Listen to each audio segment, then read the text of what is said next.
tous et bienvenue. Dans cette suite de vidéos, nous aborderons la thématique de l'application Citrix et de la virtualisation des bureaux en 7.6 avec Zen Desktop.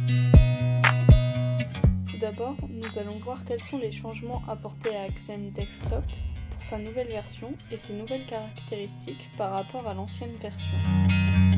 Ensuite, pour mieux comprendre le sujet, nous verrons aussi les origines de Citrix parce que comprendre l'histoire derrière l'application est tout aussi important que de la maîtriser.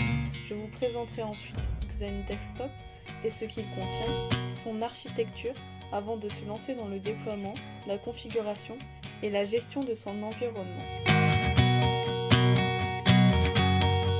Alors, on y va.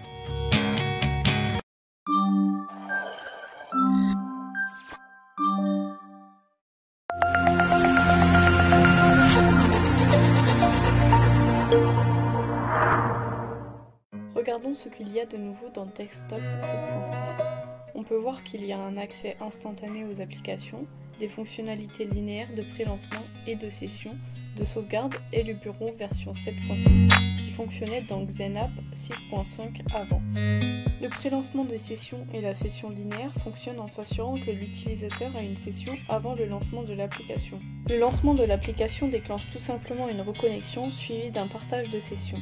Ces deux opérations sont assez rapides et semblent presque instantanées pour l'utilisateur, ce qui leur donne un accès local rapide comme le lancement d'une application dans XenApp 6.5. Les opérations ont été mises en place en respectant les politiques de FDX avec Desktop 7.6. La configuration et la mise en œuvre sont déplacées vers le coursier et peuvent être configurées à l'aide de brokers. Il possède un accès anonyme SDK lors de la connexion ou de la modification du groupe de livraison contenant des machines à système d'exploitation serveur. Vous pouvez désormais permettre aux utilisateurs d'accéder aux applications et aux postes de travail sans présenter d'informations ou d'identification storefront au récepteur Citrix par exemple. Lorsque l'utilisateur accède à des applications par le biais de kiosques, l'application peut exiger des informations d'identification mais pas des portails et l'outil d'accès Citrix. Lorsque vous configurez le groupe de livraison, vous pouvez accorder l'accès aux utilisateurs authentifiés, aux utilisateurs non authentifiés ou aux deux. Lorsque vous accordez l'accès à des utilisateurs non authentifiés ou anonymes, vous devez fournir un storefront non authentifié. Ensuite, nous avons la connexion leasing. Les fonctions principales requièrent les meilleures pratiques de disponibilité du serveur SQL en permettant aux utilisateurs de se connecter et de se reconnecter à leurs autres applications et bureaux les plus récemment utilisés, même lorsque les bases de données du site ne sont pas disponibles. Bien que l'utilisateur puisse disposer d'un grand nombre de ressources publiques, il n'utilise souvent que quelques-unes d'entre elles régulièrement. Lorsque vous activez la connexion, chaque contrôleur met en cache la connexion d'utilisateur à ses applications et bureaux récemment utilisés pendant les opérations normales. En bref, il sauvegarde l'état de la machine. Lorsque la base de données est disponible, si la base de données devient indisponible, le contrôleur passe en connexion limitée.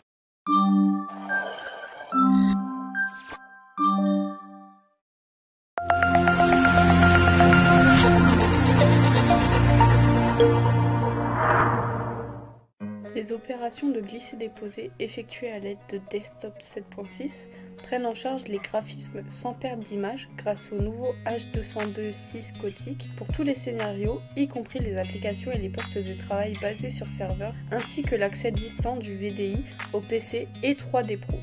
Il prend en charge les périphériques USB avec lecteur automatique, le mappage, la redirection qui offre aux utilisateurs la possibilité d'utiliser les dernières webcams, microphones, casques et autres périphériques. Virtual IP Loopback fournit des applications publiées, l'application du dispositif local pour la communication entre les processus et les licences d'application. Les applications telles que CAD-CAM utilisent essentiellement cette fonction pour fournir leurs fonctionnalités. Le SDK HD Mobile fournit aux développeurs de l'entreprise une riche boîte à outils pour mobiliser les applications Windows existantes dans leur secteur d'activité ou pour écrire de nouvelles applications tactiques et conviviales existantes dans la ligne d'affaires Windows que vous pouvez livrer à n'importe quel appareil mobile avec le récepteur Citrix HDX Real-Time Optimization Back pour Link. Il prend en charge Link Server 2013 qui offre un son sans compromis et une prise en charge optimisée pour plusieurs types de périphériques. Citrix Citrix a lancé à l'origine Receiver pour Chrome, puis plus tard les utilisateurs de Chromebook ont fait la transition vers le Receiver pour HTML5 car il y avait plus de fonctionnalités dans le Receiver pour HTML5. Citrix a lancé un nouveau récepteur amélioré pour Chrome qui possède de nombreuses fonctionnalités qui permettent la surveillance avec une prise en charge sur un site pour la connexion directe SSL et la possibilité d'accéder au système d'exploitation natif pour activer des fonctionnalités comme l'impression, l'USB, le presse-papier, la webcam tactile, deux manières de lecture audio et vidéo, ce qui fait de Chrome OS l'option viable pour le monde de l'entreprise. Nous avons donc parlé de quelques-unes des principales caractéristiques du bureau 7.6 qui ont quelques grandes nouvelles améliorations par rapport aux versions précédentes. Ne pensez pas que les nouvelles fonctionnalités du desktop 7.6 se terminent ici. Il y a beaucoup plus à voir, beaucoup plus à couvrir et il y a beaucoup plus de petites améliorations dans les fonctionnalités existantes qu'il reste à voir. Malheureusement, nous ne les verrons pas ici. Je vous laisse, à bientôt pour la suite de notre programme sur les certifications de sécurité.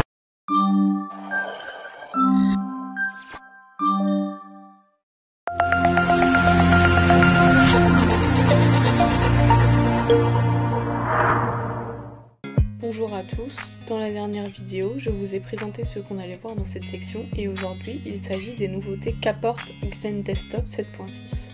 Tout d'abord, XenDesktop est reconnu comme la solution de la virtualisation des applications et des postes de travail leader du secteur étant donné sa plateforme polyvalente permettant de fournir des applications et des postes de travail virtuels à partir d'une architecture unifiée, optimisée par le cloud et le mobile.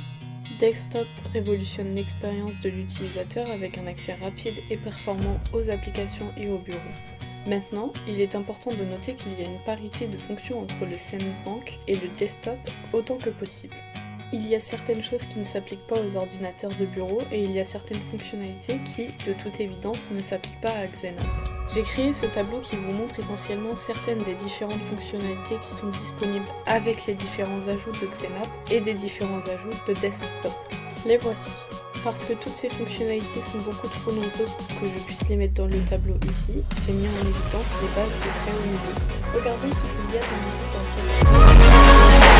On peut voir qu'il y a un accès instantané aux applications, des fonctionnalités linéaires de pré-lancement et de session, de sauvegarde et le bureau version 7.6 fonctionnait dans XenApp 6.5 avant. Le pré-lancement de session et la session linéaire fonctionnent en s'assurant que l'utilisateur a une session avant le lancement de l'application. Le lancement de l'application déclenche tout simplement une reconnexion suivie d'un partage de session. Ces deux opérations sont assez rapides et semblent presque instantanées pour l'utilisateur, ce qui leur donne un accès local rapide comme le lancement d'une application dans XenApp 6.5.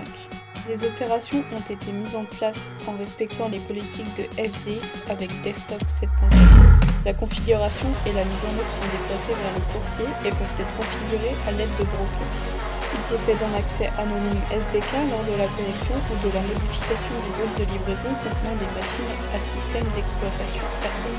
Vous pouvez désormais permettre aux utilisateurs d'accéder aux applications et aux postes de travail sans présenter d'informations ou d'identification storefront au récepteur Citrix par exemple. Lorsque l'utilisateur accède à des applications par le biais de kiosques, l'application peut exiger des informations d'identification, mais pas des portails et l'outil d'accès Citrix. Lorsque vous configurez le groupe de livraison, vous pouvez accorder l'accès aux utilisateurs authentifiés, aux utilisateurs non authentifiés ou aux deux. Lorsque vous accordez l'accès à des utilisateurs non authentifiés ou anonymes, vous devez fournir un storefront non authentifié. Ensuite, nous avons la connexion leasing. Les fonctions principales requièrent les meilleures pratiques de disponibilité du serveur SQL en permettant aux utilisateurs de se connecter et de se reconnecter à leurs autres applications et bureaux les plus récemment utilisés, même lorsque les bases de données du site ne sont pas disponibles. Bien que l'utilisateur puisse disposer d'un grand nombre de ressources publiques, il n'utilise souvent que quelques-unes d'entre elles régulièrement. Lorsque vous activez la connexion, chaque contrôleur met en cache la connexion d'utilisateur à ses applications et bureaux récemment utilisés pendant les opérations normales. En bref, il sauvegarde l'état de la machine. Lorsque la base de données est disponible, si la base de données devient indisponible, le contrôleur passe en connexion limitée. Les opérations de glisser-déposer effectuées à l'aide de Desktop 7.6 prennent en charge les graphismes sans perte d'image grâce au nouveau H202.6 gothique pour tous les scénarios, y compris les applications et les postes de travail basés sur serveur, ainsi que l'accès distant du VDI au PC et 3D Pro.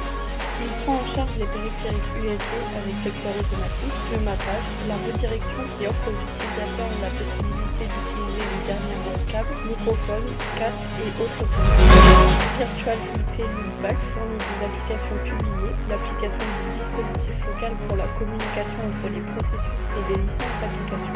Les applications telles que CAD-CAM utilisent essentiellement ces fonctions pour fournir leurs fonctionnalités. Le SDK HD Mobile fournit aux développeurs de l'entreprise une riche boîte à outils pour mobiliser les applications Windows existantes dans leur secteur d'activité ou pour écrire de nouvelles applications tactiques et conviviales existantes dans la ligne d'affaires Windows que vous pouvez livrer à n'importe quel appareil mobile avec le récepteur Citrix HDX Real-Time Optimization Dock pour Linux. Il prend en charge Link Server 2013 qui offre un source sans compromis et une prise en charge optimisée pour plusieurs types de périphériques. Citrix a lancé à l'origine le receiver pour Chrome, puis plus tard les utilisateurs de Chromebook ont fait la transition vers le receiver pour HTML5 car il y avait plus de fonctionnalités dans le receiver pour HTML5. Citrix a lancé un nouveau récepteur amélioré pour Chrome qui possède de nombreuses fonctionnalités qui permettent la surveillance avec une prise en charge sur un site pour la connexion directe SSL et la possibilité d'accéder au système d'exploitation natif pour activer des fonctionnalités comme l'impression, l'USB, le presse-papier, la webcam tactile, de manière de lecture audio et vidéo, ce qui fait de Chrome OS l'option viable pour le monde de l'entreprise. Nous avons donc parlé de quelques-unes des principales caractéristiques du bureau 7.6 qui ont quelques grandes nouvelles améliorations par rapport aux versions précédentes. Ne pensez pas que les nouvelles fonctionnalités de Desktop 7.6 se terminent ici. Il y a beaucoup plus à voir, beaucoup plus à couvrir, et il y a beaucoup plus de petites améliorations dans les fonctionnalités existantes qu'il reste à voir. Malheureusement, nous ne les verrons pas ici. Je vous laisse, à bientôt pour la suite de notre programme sur les certifications.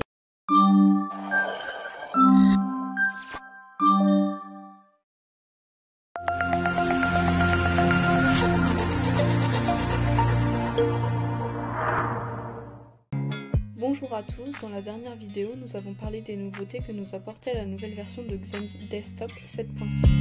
Dans ce module, nous allons parler de la certification Citrix 7.6 où ces examens se situent dans le programme de certification en général.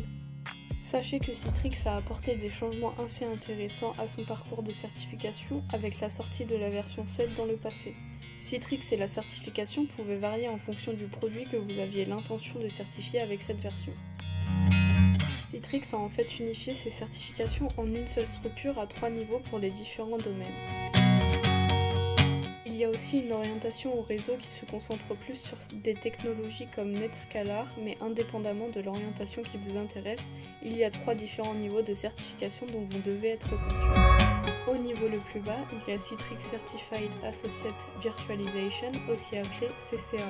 Une fois que vous avez réussi le premier niveau, vous pouvez commencer à passer le CCP, l'examen suivant qui est unique. Puis une fois celui-ci passé, vous pourrez terminer par le niveau 3 avec le CCE, qui est aussi un examen unique. De nos jours, si vous voulez obtenir le maximum de certification, il suffit de passer les 3 examens. Nous allons présenter ces examens un par un. Citrix 1Y0201 est un examen lié à la gestion de bureau Citrix Xen. Il est axé sur les sujets qui sont les plus importants pour ceux qui gèrent la solution Citrix Xen. Elle va de la capacité à gérer les images de systèmes d'exploitation de serveurs et de postes de travail, les serveurs publics publiés ou les applications hébergées par le poste de travail. L'administrateur système ou Citrix, les administrateurs de postes de travail et les administrateurs détiennent généralement cette certification ou la poursuivent. Vous pouvez prétendre au même poste après avoir obtenu cette certification. Au niveau suivant, on retrouve la certification CCP 1Y0301. Cet examen est axé sur les sujets les plus importants pour ceux qui construisent, testent et déploient les solutions Citrix et Desktop 7.6. Il Il valide la capacité à déterminer le compte de service qui doit être utilisé pour mettre en œuvre une solution de bureau, comprendre le flux de communication et l'architecture pour figurer différentes options de démarrage pour le provisionnement des services et créer des groupes de livraison. Les ingénieurs en virtualisation des postes de travail et les administrateurs de postes de travail et des ingénieurs Citrix possèdent généralement cette certification ou la poursuivent. La dernière certification que nous allons voir est le CCE 1Y0401. Cet examen est axé sur les sujets qui sont les plus importants pour ceux qui évaluent et conçoivent les solutions Citrix et Desktop 7.6. Il valide la capacité à identifier les types d'utilisateurs et les tâches qu'ils effectuent, ainsi que les besoins et les autorisations. Ils ont besoin de la configuration de leur environnement actuel, y compris le bureau et les applications, analysent les données collectées, recommandent les licences pour la solution de la virtualisation, y compris Citrix, et conçoivent les expériences de l'utilisateur avec l'infrastructure de session à distance. Les architectes commerciaux ou ingénieurs système suivent généralement cette certification. Vous pouvez prétendre au même rôle d'emploi après l'achèvement de cette certification. Maintenant, vous savez globalement tout ce qu'il y a à connaître de cette certification. Donc à bientôt. Dans la prochaine vidéo, nous parlerons des origines de Citrix.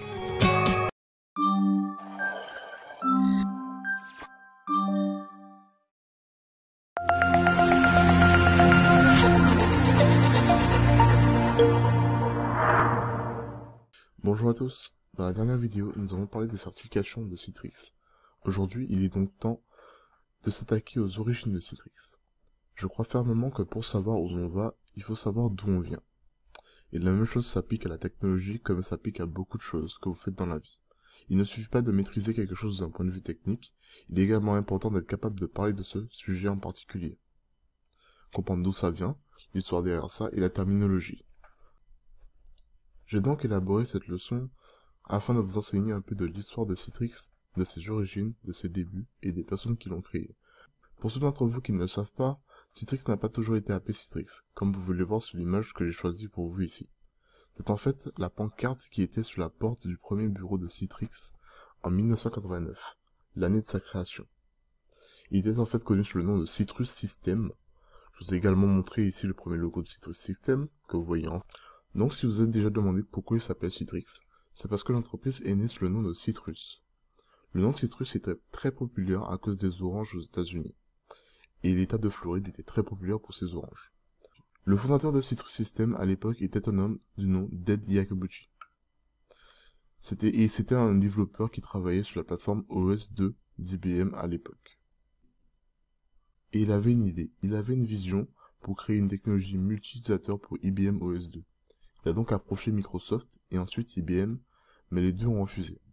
Le seul avantage est que Microsoft lui a donné accès au code source d'IBM OS2. Vous pouvez donc voir à quel point la relation entre Citrix et Microsoft est ancienne. Microsoft a en fait soutenu Citrix en lui fournissant les codes sources du système d'exploitation Windows, donc leur relation remonte à loin.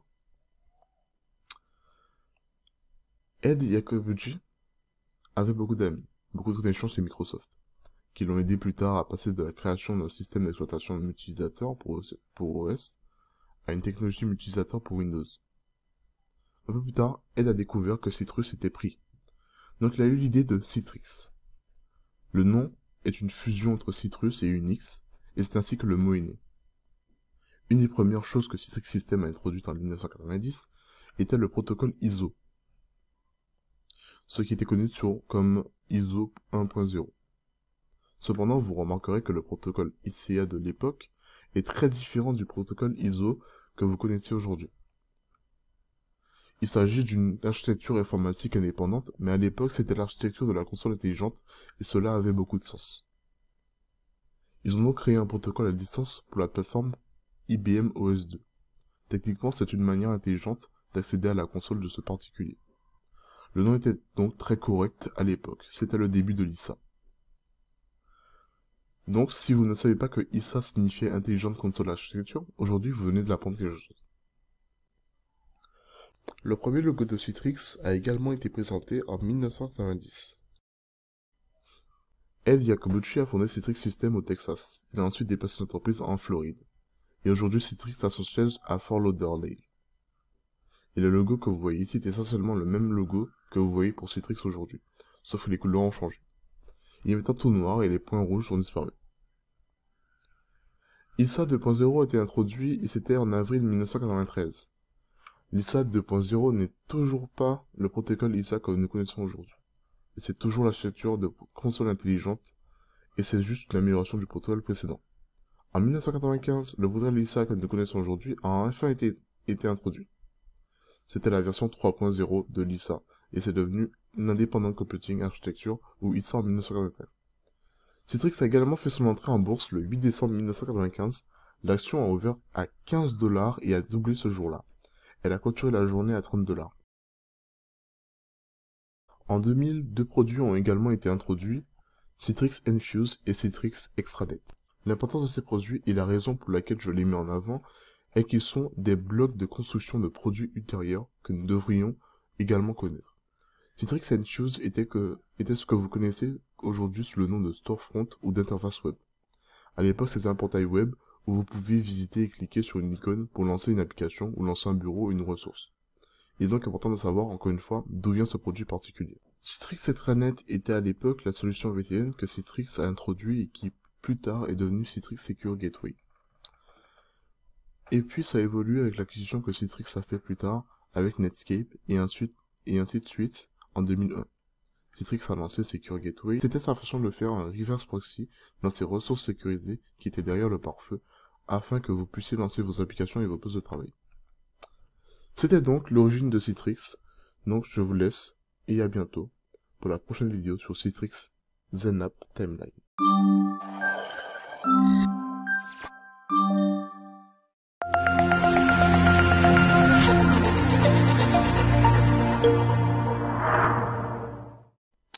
Bonjour à tous, dans la dernière vidéo, nous avons parlé des origines de Citrix, et aujourd'hui c'est le tour de ZenApp. Je vous ai présenté une chronologie de produits phares pour lesquels Citrix est connu, c'est-à-dire Citrix ZenApp, autrement connu sous le nom de MetaFrame ou serveur de présentation. Il est important de savoir d'où vient cette technologie, comment elle a évolué pour en arriver là aujourd'hui. Donc, au tout début, en 1991, Citrix a introduit un produit appelé Citrix Multi-User 1.0. Et c'était une tentative de création d'un système multi-utilisateur ou d'une extension d'IBM OS pour en faire un système multi-utilisateur. En 1992, Citrix a introduit une deuxième version de multi-user qui était Multi-User 2.0. À ce moment-là, il était toujours orienté vers la plateforme IBM OS 2. Alors comme vous le savez peut-être, IBM OS 2 n'a jamais vraiment décollé ou connu de succès pour une variété de raisons. En 1993, Ed Yokabuchi et l'équipe de Citrix avaient une décision à prendre. Ils ont commencé à penser à introduire des capacités multi-utilisateurs dans un autre ensemble de systèmes d'exploitation. Et un deuxième ou troisième produit à ce moment-là a été introduit, qui était connu sous le nom de Citrix WinView for Networks. C'était la première tentative de créer un système d'exploitation ou une technologie multi-utilisateur pour une plateforme Windows, comme vous pourriez le deviner avec le Win avant le mot. En 1995, Citrix a expédié le premier produit appelé Citrix WinFrame. Citrix WinFrame était un système d'exploitation Windows reconditionné avec la technologie Citrix en plus. En 1998, Citrix a sorti un produit appelé Citrix MetaFrame 1.8 for Terminal Services Edition. Donc, entre 1995 et 1998, Microsoft a voulu introduire cette technologie multi-utilisateur en interne. Ils ont commencé à remarquer qu'il y avait beaucoup de valeur derrière ça. Ils n'aimaient pas l'idée que Citrix distribuait une autre version de leur noyau avec un autre type de technologie. Donc c'était un code source complètement différent qui est expédié et il avait différents services packs et différents hardfixes. Et ça créait beaucoup de confusion. Alors, Microsoft voulait adopter cette technologie multi-utilisateur, cela qu'apparaît en quelque sorte. Donc Citrix a conclu un marché avec Microsoft en échange de partenariats et d'un accès étendu au code source et d'autres choses. Citrix MetaFrame était en fait le premier produit fourni par Citrix qui n'incluait pas le code source de Microsoft. Ce qui s'est passé avec Citrix MetaFrame, c'est que vous achetez le logiciel Citrix, comme vous faites aujourd'hui, et vous l'installez au-dessus de l'édition Microsoft Windows Terminal Services. Ils ont donc développé l'édition de services de terminal pour Microsoft basés sur la technologie multi-engine.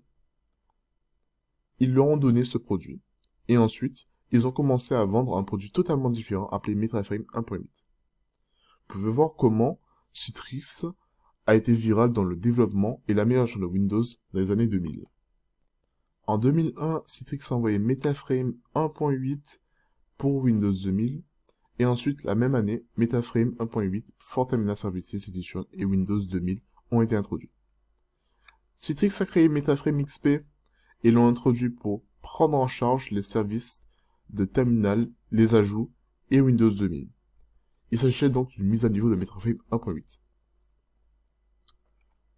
En avril 2004, Citrix a de nouveau changé de nom du MetaFrame XP en Citrix MetaFrame Presentation Server 3.0. Ensuite, en mai 2005, le nom a de nouveau changé pour devenir MetaFrame Presentation Server. Puis en mars 2007, Citrix Presentation Server 4.0 et dans le courant de l'année, la version 4.5. En septembre, vous avez eu le paquet de fonctionnalités 1 du serveur de présentation Citrix 4.5. Citrix Presentation Server 4.5 FP1. En 2008, nous avons encore changé le nom en Citrix Zenap 5.0. Puis en mars 2010, a vu le jour de Citrix Zenap 6.0. Et enfin, en 2011, la version 6.5. Voilà qui met un point final à la ligne du produit Zenap, du moins s'il concerne le nom. En 2013, on a finalement eu l'arrivée de ZenDesktop. C'était la version 7.0. Puis en 2014, celui dont vous connaissez le nom, ZenDesktop 7.6. Voici un petit résumé où je dirais une petite frise des phases par laquelle est passé Citrix avant d'en arriver avec ZenDesktop 7.6. Du coup, c'était tout pour aujourd'hui. À bientôt pour la prochaine vidéo où nous aborderons le protocole ICA.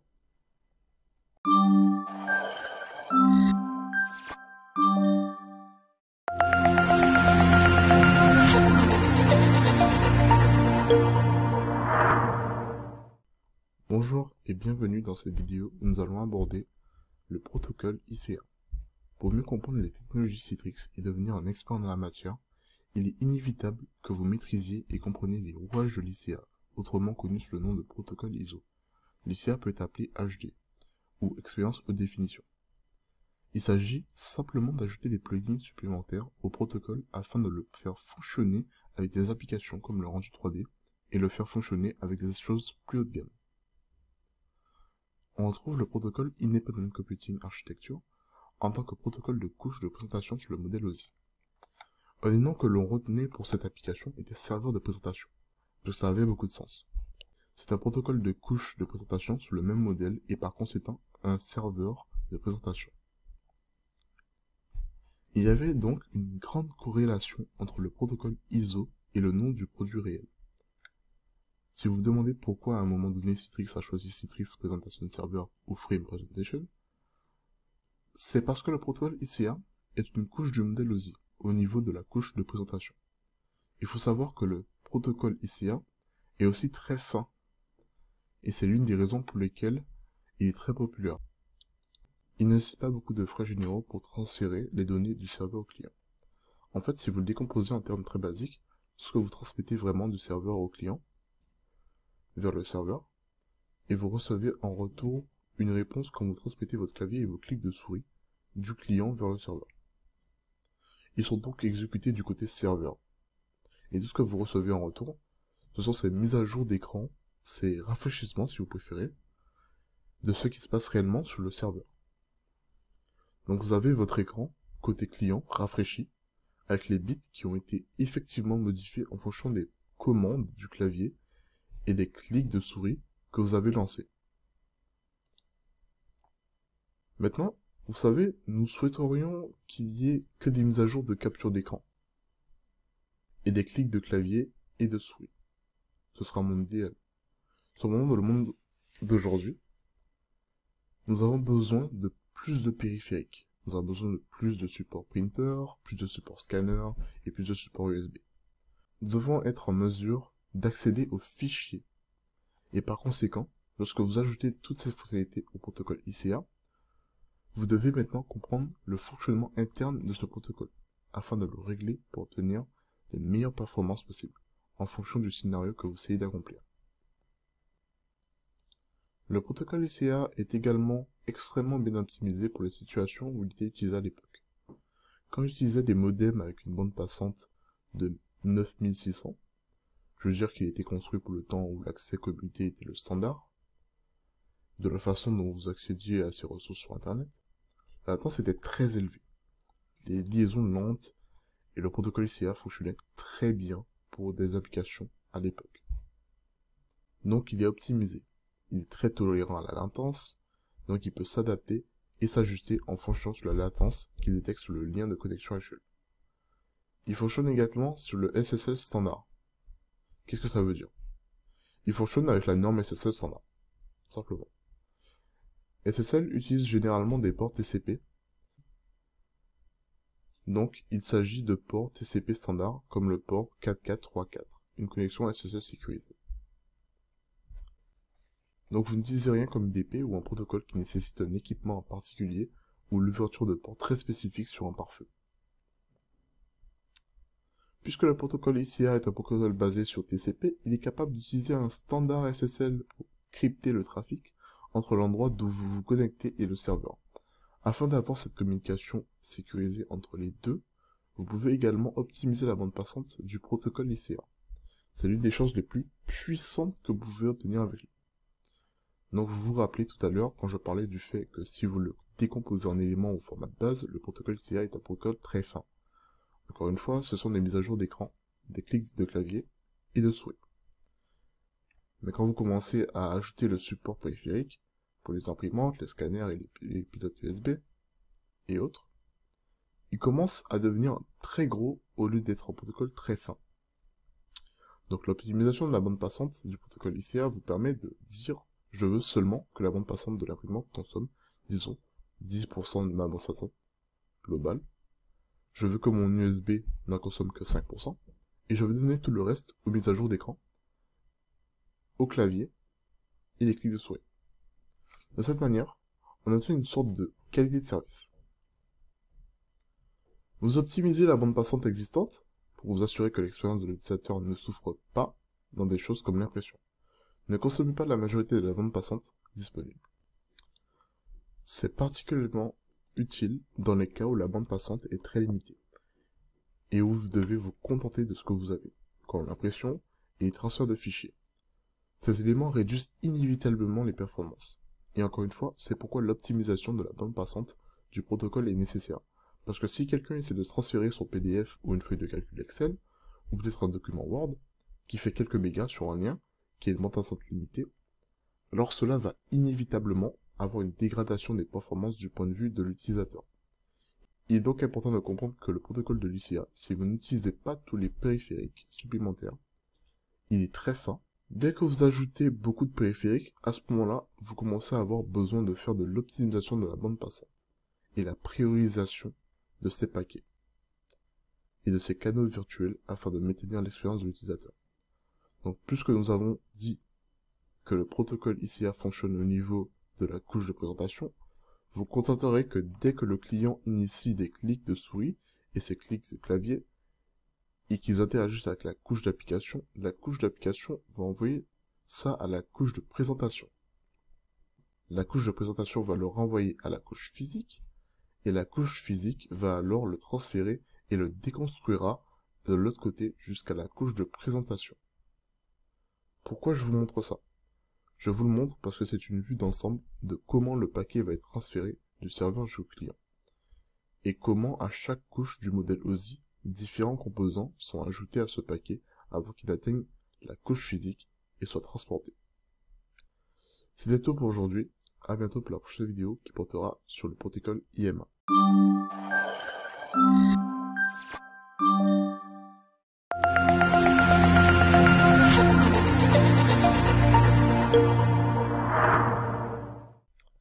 Bonjour et bienvenue dans cette vidéo où on aborde le sujet de l'Independent Management Architecture, autrement connu comme IMA. Pourquoi est-ce que je vous parle d'IMA? Eh bien l'IMA est important à comprendre, parce que toute cette vidéo va être autour de ZenStop, et va être autour de ZenStop 7.6 en particulier, qui est la convergence de XenApp et XenStop. Maintenant, XenApp et XenStop viennent de différentes architectures. XenApp est basé sur l'architecture de gestion indépendante IMA, tandis que XenStop est basé sur une architecture de gestion FlexTest, FMA. Donc, puisque les choses vont converger vers FMA, il est important de comprendre que beaucoup d'administrateurs de sites XenApp ont été habitués à IMA. Il est là depuis plus de 10 ans, il leur a été très utile. Donc, qu'est-ce que l'IMA? Son sens fondamental et sa définition de base. Il fournit un cadre pour la communication de serveur à serveur, ce qui signifie que c'est une sorte de structure qui regroupe tous les serveurs pour qu'ils communiquent entre eux, mais il s'étend au-delà de ça. Donc, l'IMA n'est pas seulement un cadre de serveur à serveur, mais il permet aussi de brancher des sous-systèmes de base dans l'IMA pour que vous puissiez faire des choses du point de vue des exceptions, de la sécurité et de la confidentialité. Mieux encore, si le serveur XenApp 1 fait quelque chose, le serveur XenApp 2 le comprend et le sait. Il fonctionne par défaut sur tous les serveurs XenApp, et il communique par message envoyé par le port TCP 2512. Maintenant, quel est le problème ici? Eh bien, une partie du problème est que IMA fonctionne sur tous les serveurs de XenApp. Pourquoi est-ce une mauvaise chose? Eh bien, ça ne l'est pas. Voici donc certains défis que l'on peut rencontrer avec IMA, car il fonctionne sur tous les serveurs XenApp. Ce qui veut dire que tous les serveurs XenApp sont aussi des contrôleurs. Donc si un serveur tombe en panne, un autre peut, par élection, devenir le contrôleur principal du lot, qui détient un peu plus d'informations que certains autres contrôleurs. Ainsi, chacun des serveurs est un contrôleur. Là où ça devient un problème, c'est lorsque vous passez par différentes versions de XenApp. Donc disons que vous êtes sur la version 5 et que vous voulez passer à la version 6 de XenApp. Vous devrez prendre en compte comment mettre à jour la structure entière parce que vous passez de XenApp 5 à 6. Et l'IMA doit être mise à niveau. Donc il n'y a aucune sorte de règle ici. Nous pouvons faire en sorte que certains serveurs XenApp soient des contrôleurs alors que d'autres deviennent des travailleurs. Vous pourriez faire cela en ayant un serveur XenApp dédié qui n'accepte pas les connexions entrantes, mais sachant que le framework est installé sur tous les serveurs, vous devrez donc faire attention. Peut-on vraiment mélanger et associer dans la même structure XenApp 6 des serveurs XenApp 5? A-t-on encore besoin des serveurs XenApp 4.5? Puis-je ajouter deux structures XenApp 6 et m'en trouver avec plusieurs versions de la même structure? Disons que la mise à jour devient un peu alambiquée. Non, bien que nous n'ayons pas rencontré de problème d'évolutivité avec les XenApp, l'architecture est un peu restrictive. Nous pourrions avoir besoin de certaines versions de XenApp et systèmes d'exploitation coexistent sans avoir besoin d'une mise à jour complète. C'est un peu le problème d'IMA, qui a fait son temps. Il a bien servi pendant 10 ans, mais maintenant nous avons besoin d'une architecture qui est beaucoup plus flexible pour l'avenir, qui a beaucoup plus de compatibilité sans avoir ce lien entre l'infrastructure et le système. Mais au lieu d'avoir juste un rôle, pouvoir accorder ce rôle et qui se connecte de manière transparente dans l'infrastructure sans avoir à installer tout sur chaque serveur. C'est essentiellement pour ça que l'IMA a été abandonné au profit du FMA, qui sera le sujet de ma prochaine vidéo. Je vous remercie d'avoir suivi cette vidéo et à bientôt pour la suite.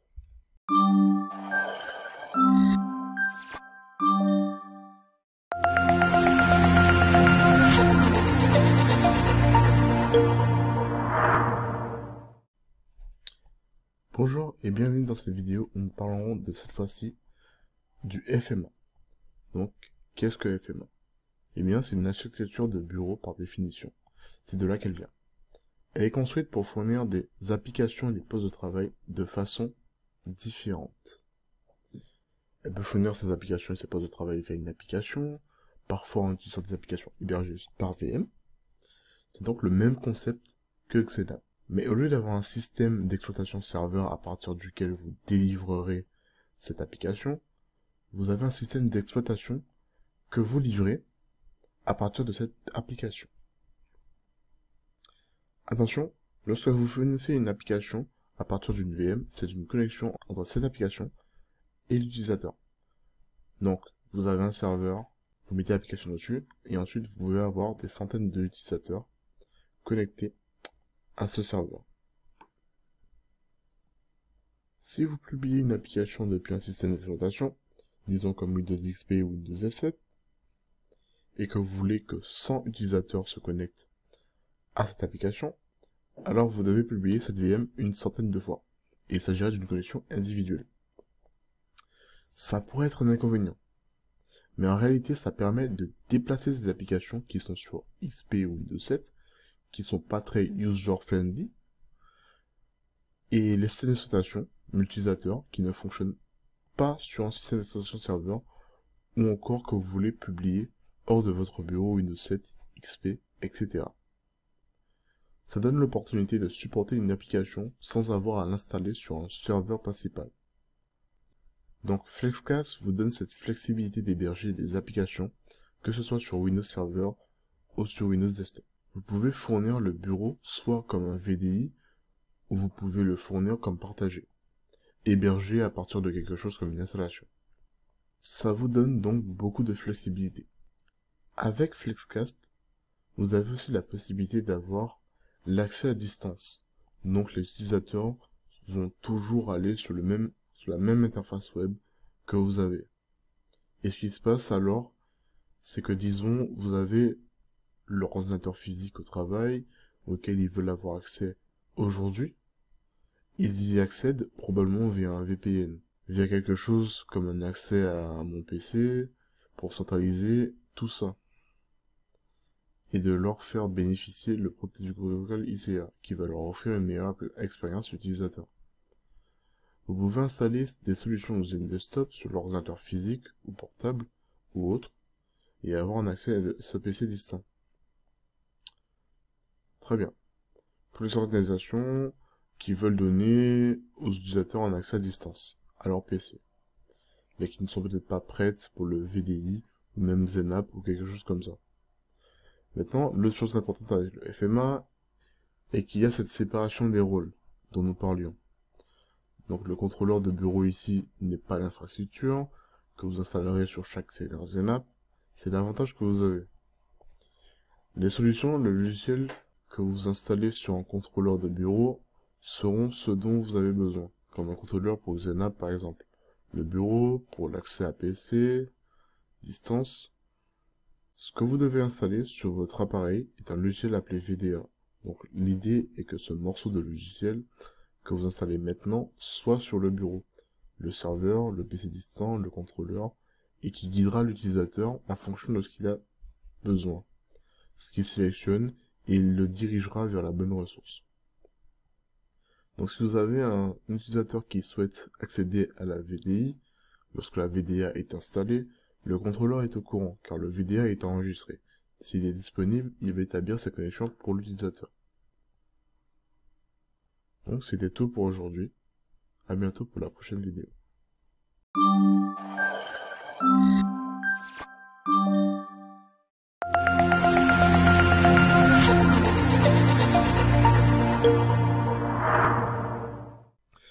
Bonjour à tous et bienvenue dans cette vidéo.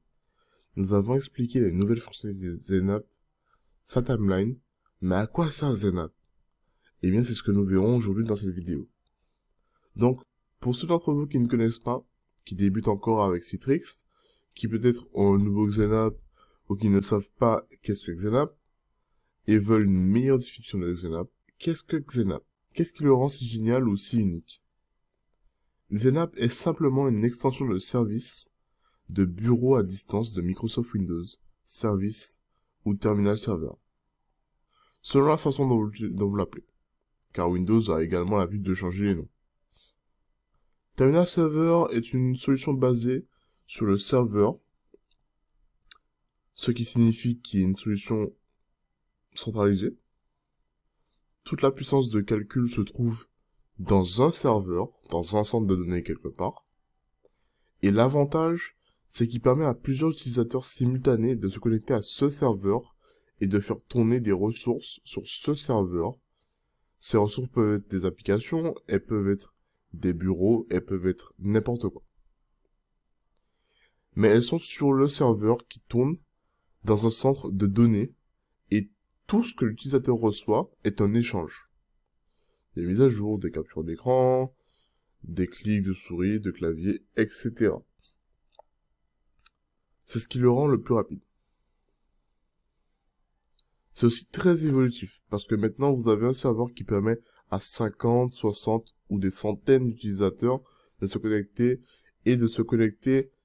et d'exécuter des applications. Il est également très facile de mettre à jour les applications très rapidement sur des systèmes de ce type. La technologie de base de Xenap est l'architecture informatique indépendante de Citrix. C'est le protocole ISO. C'est très différent de ce que Microsoft a comme protocole de bureau à distance. Donc l'ICA est clairement meilleur. Xenap est également prise en charge pour les environnements hétérogènes. Ainsi, vous pouvez avoir différents types de clients qui se connectent à partir de différents types de périphériques que vous vous connectez. Il prend en charge différents systèmes d'exploitation. Il est également évolutif dans la plupart des catastrophes que vous voyez dans le monde entier. Lorsque ces groupes de secours sont en cours et qui veulent déployer la technologie très rapidement, déployer des applications très rapidement, dans la plupart des cas, vous verrez qu'ils les déploient sur Citrix. Parce qu'ils peuvent les mettre en place et les faire fonctionner en quelques jours, au lieu de plusieurs mois avec les mêmes moyens traditionnels de d'habitude. Donc Citrix a définitivement eu un impact car il s'agit de l'extensibilité de l'entreprise pour beaucoup de différentes applications. C'était tout pour aujourd'hui. À bientôt pour une prochaine vidéo.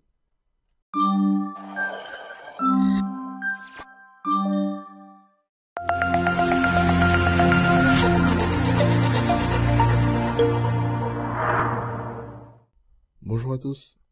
Je vous ai donné une chronologie de Xenap, mais qu'en est-il de XenDesktop? Comment ça a commencé? Comment ça a évolué alors que Desktop a évidemment une durée de vie plus courte?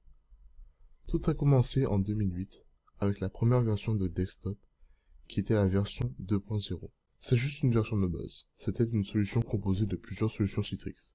Ce n'était pas très efficace. Mais ils savaient où ils voulaient aller. Mais les technologies n'étaient pas assez intégrées pour fournir une véritable solution. Mais depuis la version 2.0, ils sont évidemment appuyés sur cette version. Maintenant, la version 2.1 est aussi sortie et elle supportait le système Hyper-VM.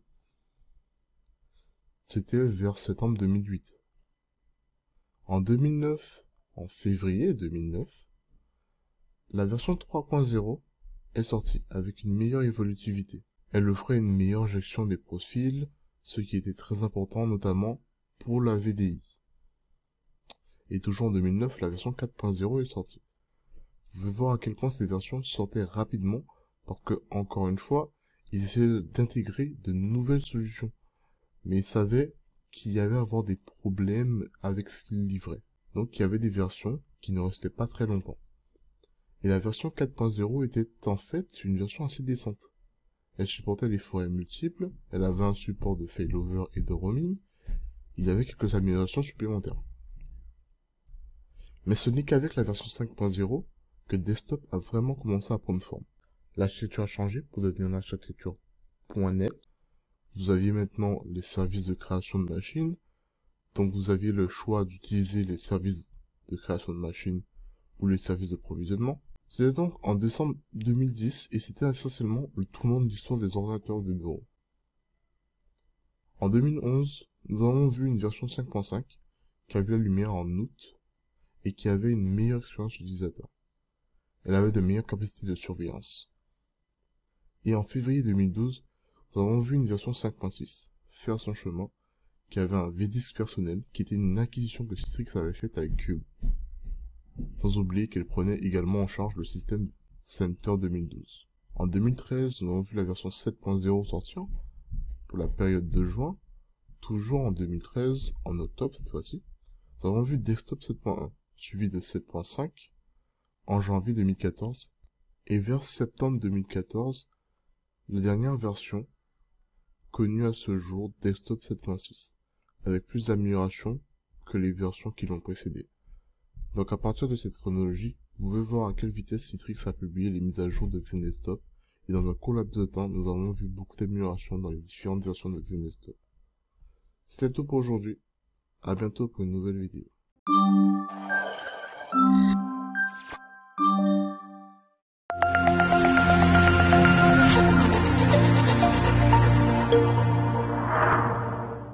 Bonjour et bienvenue dans cette vidéo.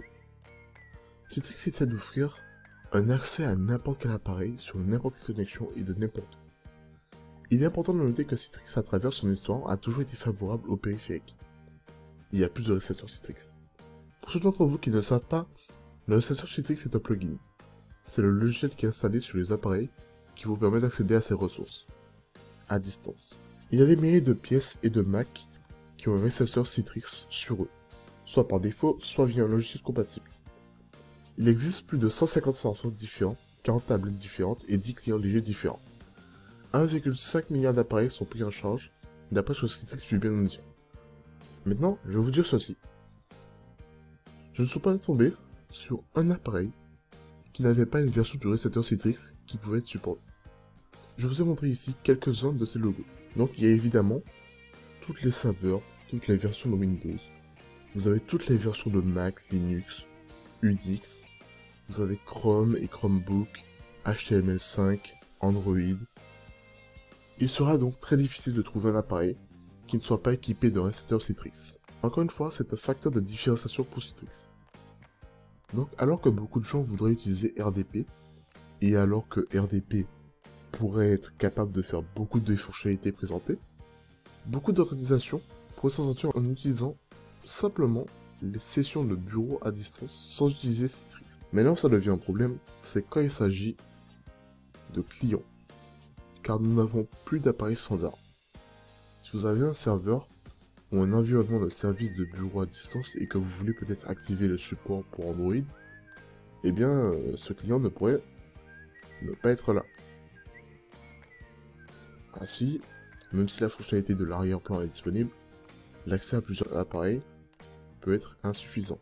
Vous ne trouvez donc pas de société qui prenne en charge davantage le périphérique dans les systèmes d'exploitation. Et Citrix, c'est l'un de ses titres de gloire.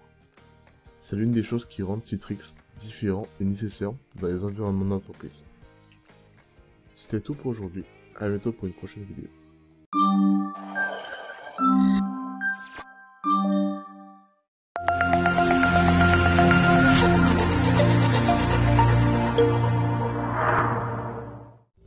Bonjour et bienvenue dans cette vidéo, où nous allons aborder les changements opérés dans l'architecture de XeneStop.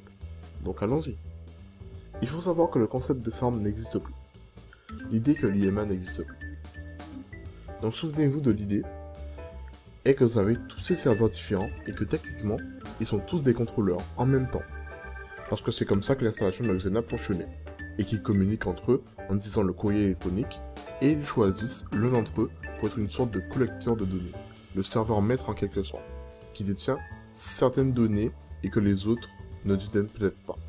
Sauf sous un ensemble. Donc, tout ce concept disparaît, car avec XeneStop, nous n'avons plus le fait que chaque serveur soit un contrôleur.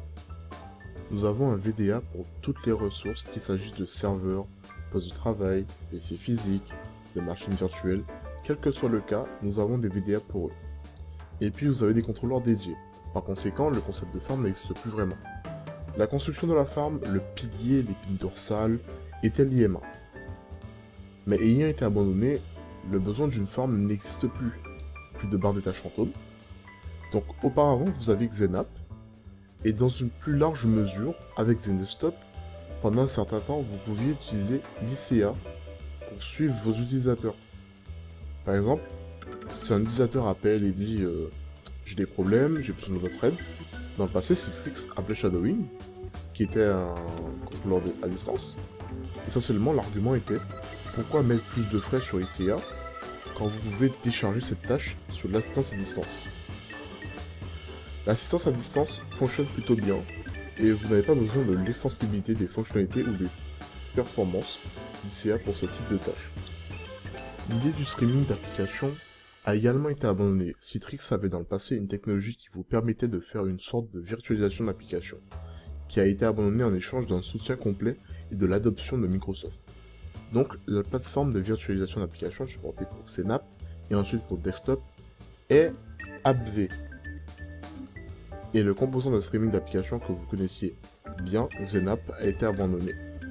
L'administration déléguée qui est devenue beaucoup plus robuste, sachez simplement qu'elle est nettement plus élaborée qu'avant. C'était tout pour cette vidéo. À bientôt.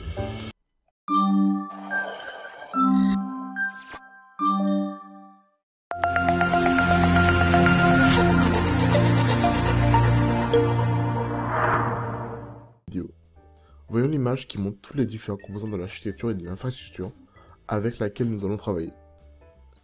La première chose que nous devons faire est d'installer le contrôleur de livraison. Une fois le contrôleur de livraison installé, nous allons interagir avec lui. Le Studio Citrix est la console de gestion que vous utiliserez pour interagir avec votre contrôleur de livraison en tant qu'administrateur. Le contrôleur de livraison va donc avoir besoin d'un endroit pour trier les paramètres et la configuration, et par ailleurs, il va avoir besoin d'une base de données. Et au fur et à mesure de la démonstration, vous verrez que nous allons utiliser SQL Server Express pour créer cette base de données une fois que nous aurons ces composants. Bien. Maintenant, nous avons besoin d'accéder au serveur de licence Citrix. Et la meilleure pratique demande que vous ayez le serveur de licence Citrix sur sa propre machine virtuelle ou physique. Maintenant, la raison pour laquelle vous avez besoin d'un serveur de licence est qu'il vous donne accès aux bonnes fonctionnalités et technologies que vous avez payées ou que vous utilisez pendant vos installations et implémentations. Une fois que nous avons ces trois composants de base, vous pouvez commencer à examiner les cas d'utilisation. Le premier, probablement l'un des cas d'utilisation les plus populaires, est celui de la VDI. Pour la VDI, de quoi avez-vous besoin ? Vous avez besoin essentiellement de trois composants. Vous avez besoin du VDA, vous avez besoin d'un hyperviseur et vous avez évidemment besoin de votre VM. Maintenant, une fois que vous avez ces trois composants, vous pouvez fournir ces VM de deux manières différentes. Vous pouvez les livrer via PVS ou via MCS, donc avec les services de provisionnement. Ce que vous faites, c'est ce que vous transmettez. Le système d'exploitation à cette VM. La VM peut être sans disque. Il n'a pas besoin d'un disque dur virtuel local pour qu'elle puisse fonctionner avec les services de création de machines. Vous devez en fait avoir un disque dur local virtuel pour le VMS parce qu'il sera utilisé par la suite. C'est donc l'un des premiers cas d'utilisation. Maintenant, si vous essayez de faire Zenap par exemple, eh bien cela pourra être le cas de l'utilisation numéro 2. Et nous allons appeler ce cas d'utilisation serveur OS. Nous avons évidemment aussi besoin d'un VDA. Donc une fois que vous installez le VDA sur l'un des systèmes d'exploitation pris en charge, vous êtes en mesure de fournir vos applications au bureau partagé sur un serveur. Maintenant, qu'est-ce qu'un système d'exploitation de bureau ? Un système d'exploitation de bureau, c'est quand vous avez une de ces applications qui ne fonctionne pas sur un système d'exploitation de serveur, mais que vous voulez quand même l'installer et la gérer de manière centralisée. Donc, vous l'installez sur un système d'exploitation de bureau comme Windows XP, 7, Windows 8, etc. Et ensuite, vous publiez l'application à partir de ce système d'exploitation de bureau. La différence ici, c'est qu'avec un système d'exploitation serveur, vous avez installé cette application, et vous pouvez avoir 100 utilisateurs connectés à ce serveur, et au système d'exploitation de bureau, si vous voulez installer l'application sur un ordinateur. Ce bureau n'est pas un système d'exploitation multi-utilisateur. Donc ce qui se passe, c'est que si vous avez 100 utilisateurs qui ont besoin d'accès à l'application, vous devez provisionner 100 VM avec cette application installée dessus pour pouvoir donner accès à cette application. Et puis le dernier cas d'utilisation dont je vais vous parler ici est appelé Remote PC. Il y a évidemment aussi besoin d'un VDA. Maintenant, ce cas d'utilisation est lorsque vous avez ces machines physiques à la maison ou au bureau que vous avez besoin d'accéder, vous installez un agent libre dessus et vous pouvez accéder à distance à ce PC physique ou un ordinateur portable qui est dans votre bureau. Maintenant, pour que votre équipe d'assistance soit capable d'interagir avec cet environnement, qui subsiste et qui puisse le dépanner, ils doivent avoir accès à une console. Et dans ce cas, la console à laquelle ils ont accès s'appelle Citrix Director. Donc, avec le Citrix Director, ils sont en mesure de dépanner tout cet environnement quand les appels téléphoniques commencent à arriver. Maintenant, pour que les utilisateurs aient accès à ces ressources, s'ils sont des utilisateurs internes, ils sont capables d'y accéder en utilisant le storefront. Le storefront est simplement comme une interface web qui peuvent visiter, lancer des applications, icônes, et ensuite avoir accès à ces ressources. Il est aussi évidemment connecté au contrôleur de livraison parce que le contrôleur de livraison va informer l'utilisateur entrant comment aller, où aller et où se connecter, quel VM va être disponible, quel serveur est disponible avec le moins de charge, etc. Tout cela est connecté par le contrôleur de livraison. Maintenant, c'est pour les utilisateurs internes. Ces utilisateurs veulent venir de l'extérieur du pare-feu, en toute sécurité, alors vous devez déployer ce qu'on appelle Netscaler. Pas la seule technologie que vous pouvez utiliser pour avoir une fonctionnalité de proxy inverse. Vous pouvez utiliser autre chose, mais en général Netscaler est recommandé parce qu'il s'intègre de manière très transparente dans les gammes de produits Citrix, et qui possède des caractéristiques et des fonctionnalités supplémentaires qui améliorent l'expérience de l'utilisateur. Maintenant, si les utilisateurs n'ont pas accès au récepteur, et qui veulent quand même accéder à ces ressources. Tant qu'ils se connectent à un HTML5 ou un navigateur HTML5, alors ça devrait être aussi aller. Et vous serez en mesure de les connecter à toutes les ressources disponibles. C'est tout pour aujourd'hui. À bientôt.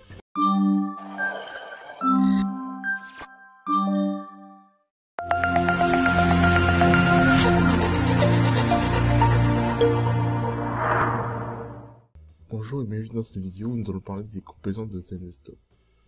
Donc, quelles sont les composantes de Desktop que nous allons traiter tout au long de la vidéo et ceux que vous devez connaître. Pour commencer, vous avez le contrôleur de distribution. Le contrôleur de distribution est le centre du modèle FlexHost. Donc, les utilisateurs vont arriver, ils vont demander des ressources et le contrôleur de distribution va s'en charger. Ils vont demander des ressources et le contrôleur de division va les diriger vers les ressources disponibles, sur le serveur le plus optimal ou la VM qui est disponible pour répondre à leurs besoins. Son front est l'accès web, le portail web qu'ils peuvent visiter pour lancer des applications qui pourraient exister sur un site web. Ils peuvent accéder aux applications à partir du récepteur. Il s'agit évidemment de différents composants de storefront, mais pensez-y comme à la passerelle web, qui vous permet de lancer des applications à partir d'elle. Le service d'approvisionnement. Vous verrez que les services d'approvisionnement sont d'une couleur différente, parce que même si c'est un composant de desktop, vous pouvez vous en passer. À la place, vous pouvez utiliser les services de création de machines qui sont plus faciles à déployer et à maintenir. Le serveur d'approvisionnement vous permettra d'avoir une méthode de livraison différente de celle des services de création de machines, qui s'appuie fortement sur l'hyperviseur. Studio est la console de gestion pour les administrateurs, qui est une sorte de console d'accès centralisée qui vous permettra de gérer les différents composants de votre déploiement de bureau. Director est l'équivalent du helpdesk. C'est une console de gestion basée sur le web pour le helpdesk. Un serveur sous licence est absolument nécessaire pour s'assurer que vous avez accès à toutes les fonctionnalités. Vous avez aussi Netscaler, c'est quand vous voulez donner un proxy SSL sécurisé ou inverse, un accès à votre environnement pour accéder à toutes ces ressources en toute sécurité. Et ensuite, vous avez évidemment besoin d'une base de données pour maintenir tous les paramètres et toutes les configurations et tout ce que vous allez faire. Ce sont les principales caractéristiques de desktop que nous verrons bientôt. C'est tout pour aujourd'hui. À bientôt pour la prochaine vidéo.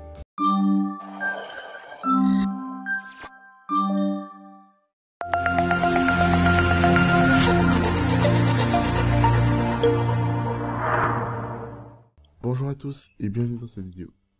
Ce desktop est constitué de plusieurs composants et les architectures de desktop impliquent des hyperviseurs, des serveurs, un contrôleur de livraison, de licence et divers autres composants d'infrastructure. L'un des éléments clés de l'infrastructure qui permet à tous ces éléments de fonctionner ensemble est l'agent de bureau virtuel ou VDA. En bref, c'est un logiciel qui est installé sur toutes les machines virtuelles et physiques, exécutant un serveur Windows ou un système d'exploitation de bureau dans votre site desktop. rendant leurs ressources à distance accessibles aux utilisateurs. Le logiciel multimédia installé communique avec le contrôleur de diffusion ainsi qu'avec le logiciel récepteur installé sur le terminal client. Lorsque la connexion est locale, le VDA et le récepteur établissent une connexion directe un à un. Si la connexion est externe, par le biais de Netscaler, le trafic circulera depuis le réseau interne via celui-ci ou le port SSL 443 sur le périphérique client externe. Ou si le client n'a pas de récepteur installé, il utilisera le récepteur intégré HTML5 de base. L'agent de distribution virtuel peut être installé sur des bureaux virtuels, des serveurs virtuels ou sur un bureau physique pour l'accès à distance. L'utilisation de Citrix AG améliore les graphismes à distance. C'était tout pour cette vidéo. A bientôt pour la suite qui abordera sur le sujet de la licence Zendesk.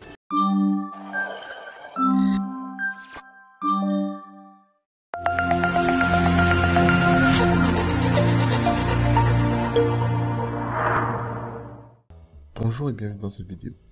Framework est une société qui a été rachetée par Citrix en janvier 2014. C'est très intéressant parce que tout le monde se demandait ce que Citrix allait faire avec Framework.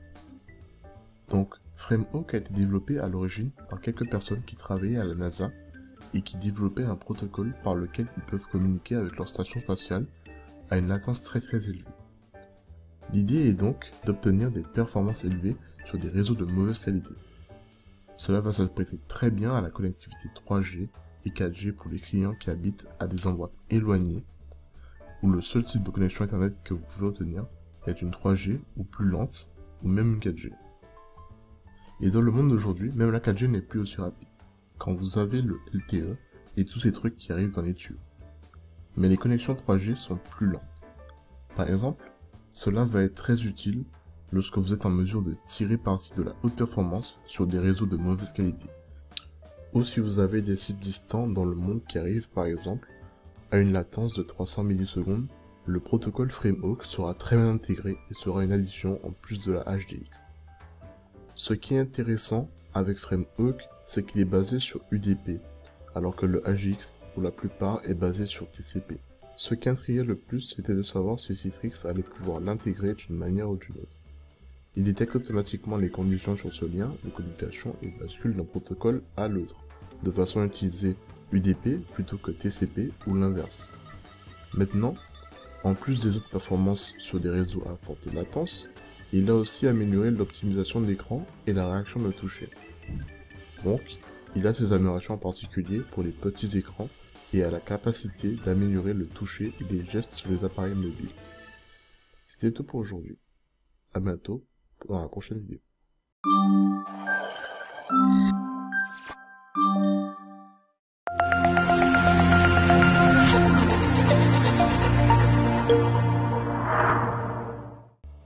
Bonjour à tous et bienvenue dans cette vidéo.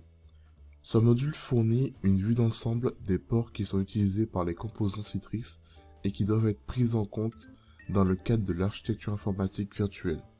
En particulier si le trafic de communication traverse les composants du réseau, tels que les pare-feux et les serveurs proxy, où les ports doivent être ouverts pour assurer le flux de communication, selon le type d'accès de l'utilisateur, qu'il soit interne ou externe à l'entreprise. La communication entre l'utilisateur et Netscaler s'établit sur le port 80 ou 443. La communication entre Netscaler et Storefront s'établit entre le port 80 et 443. Cela dépend de votre configuration et du niveau de sécurité que vous souhaitez atteindre entre votre environnement et la communication entre les ressources Zendesk. Storefront parle avec le contrôleur de livraison et fournit les informations d'identification de l'utilisateur à ce contrôleur pour l'authentification sur le port 80 ou 443. Comme j'ai dit, le port que vous utilisez dépend de votre configuration. Si vous avez installé un certificat SSL sur le contrôleur de livraison pour sécuriser le canal de communication entre Storefront et le contrôleur, alors la communication entre Storefront et le contrôleur sera sécurisée. Maintenant, nous avons un service dans notre domaine qui authentifie les utilisateurs et qui peuvent être contactés sur 389 et 636. C'est LDAP et il sécurise les ports LDAP. Ensuite, nous avons notre base de données qui utilise les ports 1433 et 1434 pour la communication. Notre directeur Citrix Studio Resources, qui est un serveur desktop, fonctionne sur le port 80 pour communiquer avec le contrôleur de livraison. Notre serveur sous licence utilise le port 27000 et 7279. Maintenant, c'est un peu confus ici, pour l'accès aux ressources.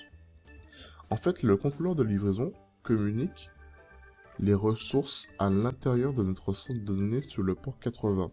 Et quand une connexion d'un utilisateur est établie avec une application ou desktop, alors nous n'avons pas de contrôleur de distribution, de storefront ou de netscaler. Donc, la connexion est faite directement avec la ressource avec un 1494 ou 2598. C'était tout pour cette vidéo. À bientôt.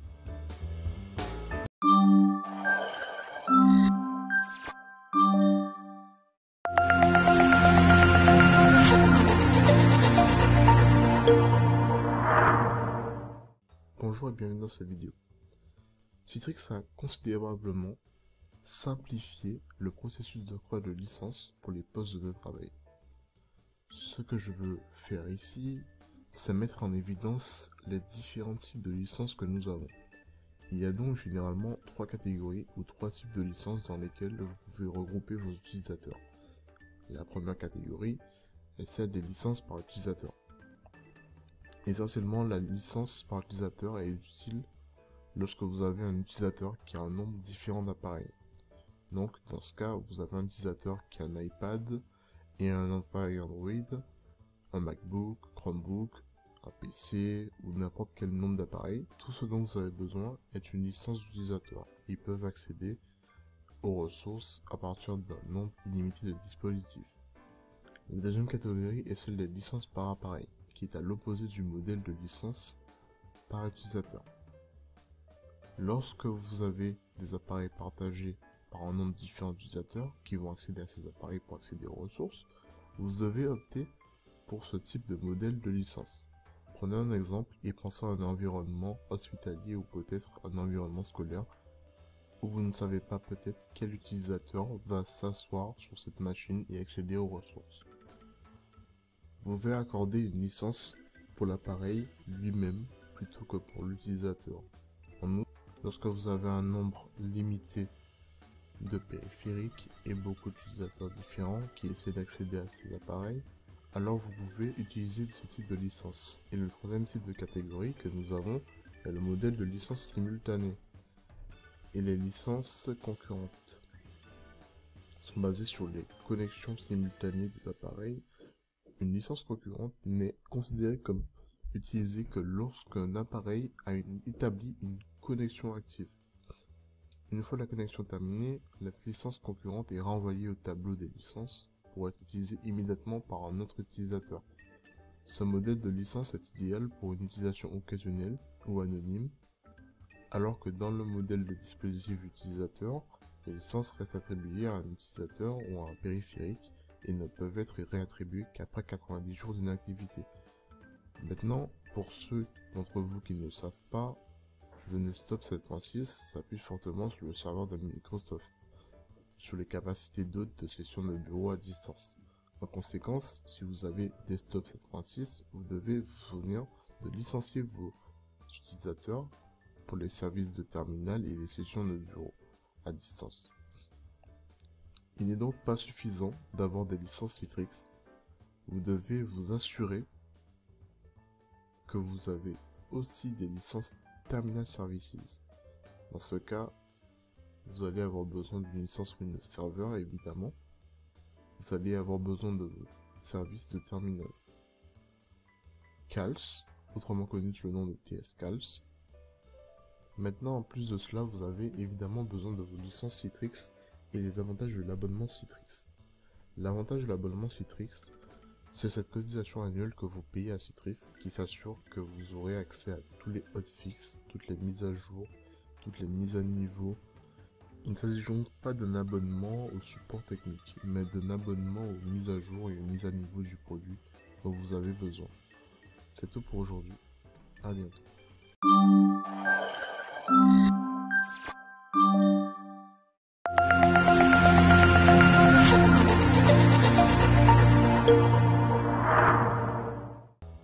Bonjour et bienvenue dans cette vidéo. La première chose à retenir est tout ce qui est en relation à votre communication avec Citrix se passe via le portail MyCitrix. Si vous allez sur mycitrix.com, il vous redirigera techniquement vers citrix.com. Et ensuite, en fonction de la version du site web que vous allez consulter à ce moment-là, il y aura un login Citrix ou mon login Citrix sur lequel vous pourrez cliquer pour avoir accès à MyCitrix. Donc, MyCitrix est ce portail qui vous donne accès à vos licences ou à vos produits pour que vous puissiez avoir des tickets de support technique et le hub où vous pouvez aller pour communiquer avec Citrix. Ce qui se passe ici, c'est que vous pouvez soit avoir accès à des licences de desktop permanentes ou à des licences d'évaluation.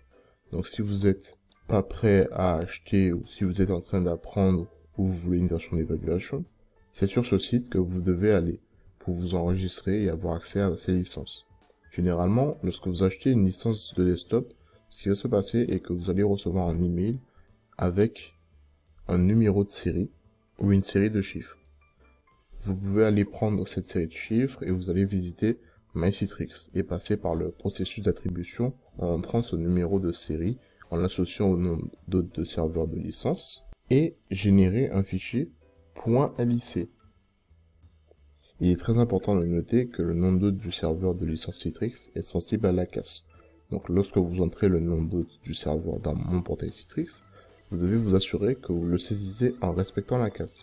Et le moyen le plus simple de savoir quel est votre nom d'hôte est d'ouvrir une invite de commande sur votre serveur de licence et taper simplement hostname, ce qui vous donnera le nom exact de votre serveur. C'est tout pour aujourd'hui. À bientôt.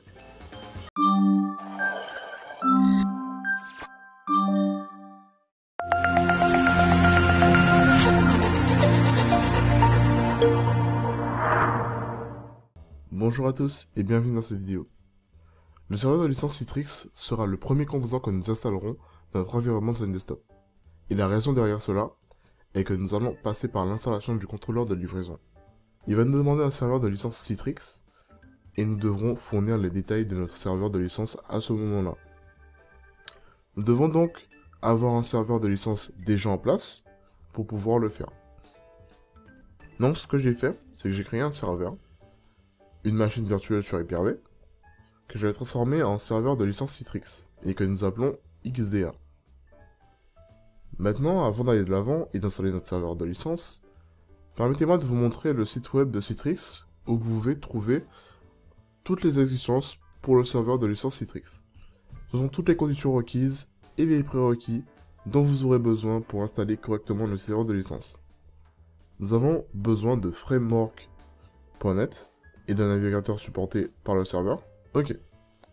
Avant de commencer l'installation, une dernière chose que je voudrais vous montrer est que si vous voulez trouver le nom d'hôte du serveur de licence, ce que vous devez faire est d'ouvrir l'invite de commande et de taper hostname. C'est tout simple et ça vous donne le nom d'hôte exact du point de vue de la sensibilité à la casse de ce serveur de licence. Donc allons-y et installons un serveur de licence Citrix. Donc ce que j'ai fait, c'est que j'ai téléchargé l'ISO du serveur. Une fois que je suis dans le contenu du fichier ISO, je vais juste double-cliquer sur cette sélection de commandes qui fait apparaître l'écran d'accueil de l'exécution automatique. Maintenant, depuis ce premier écran, je vais tout simplement suivre les conseils d'installation. Il y a aussi une autre méthode qui implique d'utiliser directement l'installateur de ZenDesktop ou XenApp, qui nous renverra sur l'installation des composants essentiels. Pour la plupart, la seule chose différente est le nom de la marque que vous obtenez. L'installation est très simple, il n'y a pas vraiment grand chose à configurer ici, je vais simplement accepter le contrat de licence, cliquer sur suivant pour continuer. Il vous dit essentiellement que le serveur de licence est nécessaire et que vous allez également installer ou qu'il va gérer les licences de produits dans une sorte de petite description. Vous avez donc l'emplacement par défaut, que vous pouvez modifier si vous le souhaitez. Ce sont les parties qui doivent être configurées sur le pare-feu. Ce qui est cool ici, c'est qu'il peut les configurer automatiquement pour vous, ou vous pouvez le faire à votre guise. Enfin, vous obtenez l'écran récapitulatif, et je vais juste cliquer sur installer, ça va prendre quelques minutes, et l'installation sera terminée. C'est tout, nous allons cliquer sur Finish. Vous avez maintenant installé avec succès le serveur de licence Citrix. C'est tout pour cette vidéo, à bientôt.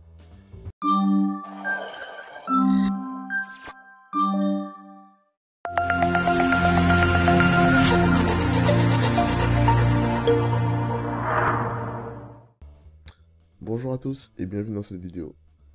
La console de licence est appelée console de gestion des licences, ou LMC, License Management Console. Vous gérez vos licences par le biais de cette console de gestion. Ce qu'ils ont fait, c'est qu'ils ont pris cette fonctionnalité et l'ont incluse dans Citrix Studio pour que vous puissiez gérer toutes les fonctionnalités de licence à partir de Citrix Studio également. Et vous verrez cela dans notre prochain module. Mais ce que je veux faire ici, c'est vous montrer certains de ces outils de gestion hérités qui sont encore disponibles et que vous utilisez toujours, si vous choisissez de le faire. Peut-être que lorsque vous êtes en train de dépanner pour accéder à la console de gestion des licences, nous allons simplement aller dans le menu démarrer, ici, et nous allons chercher Citrix Licence Administration de console. Comme vous pouvez le voir, il s'agit d'un site web. Il vous redirige donc vers une page web, sur le tableau de bord. Une fois que vous avez installé les licences, vous les verrez s'afficher ici, sur le tableau de bord. S'il y avait des alertes ou avertissements, ils seraient sur la barre en haut au niveau de la cloche. Ceci est votre tableau de bord. Cliquez sur l'engrenage pour accéder à la page de gestion. La première chose que vous allez voir est l'information du système. Ce sont des informations très basiques sur ce serveur en particulier, le port sur lequel il est configuré, etc. Vous allez cliquer sur l'onglet Compte ici.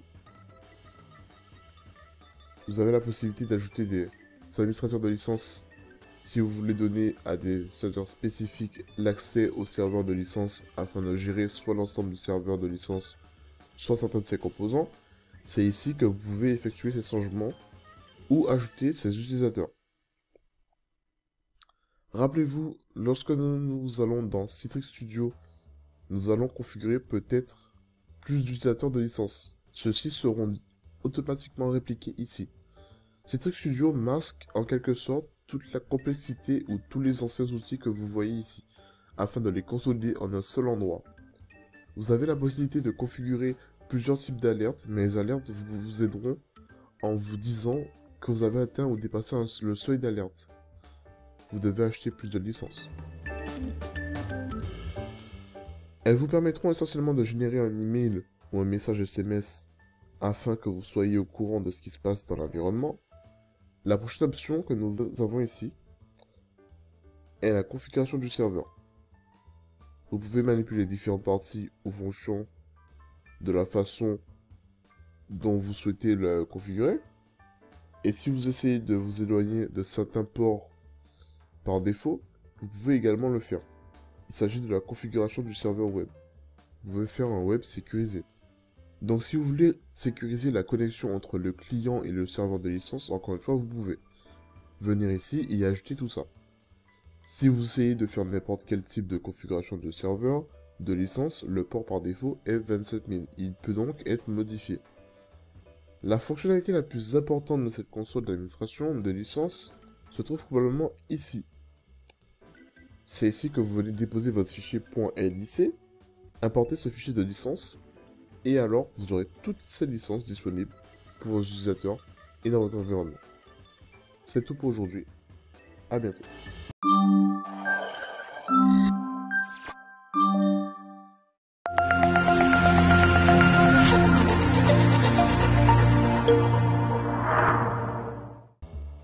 Bonjour et bienvenue dans cette vidéo.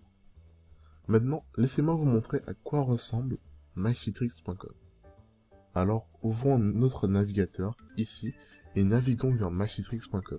Et vous verrez qu'il vous redirige automatiquement vers un autre domaine. Et vous pouvez venir ici et entrez votre nom d'utilisateur et votre mot de passe. Une fois que vous aurez cliqué sur Login, vous aurez l'accès à l'écran. Maintenant, vous pouvez accéder à vos licences. Vous avez une section entière de licences ici, donc vous pouvez aller de l'avant et cliquer dessus.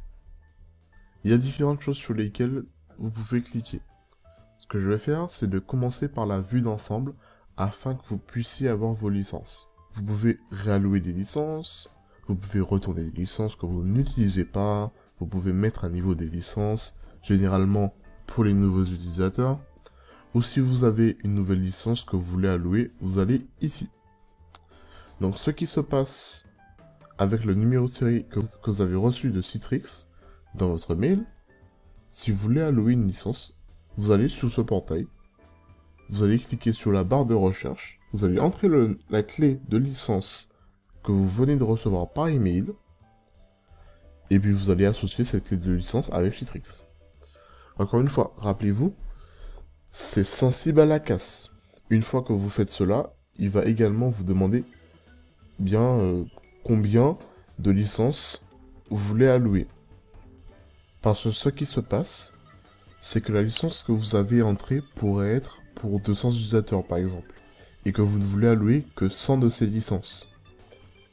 Ainsi, l'avantage de l'abonnement ne commence à fonctionner que sur 100. Vous avez saisi un nombre de licences que vous essayez d'allouer, il génère ce fichier LIC pour vous donne l'option de télécharger ce fichier, vous le téléchargez, puis vous le chargez sur le serveur de licence. Essentiellement, toutes vos tâches d'attribution de licence seront accomplies par ce portail pour la plupart. Encore une fois, vous avez ici des allocations uniques. Vous pouvez faire tout un tas de choses du point de vue des licences. Une fois que vous êtes connecté, vous pouvez télécharger des trucs, vous pouvez acheter leur support, il y a beaucoup de choses. La plupart des communications entre vous et Citrix se font par le biais du portail MyCitrix. C'est tout pour aujourd'hui, à bientôt.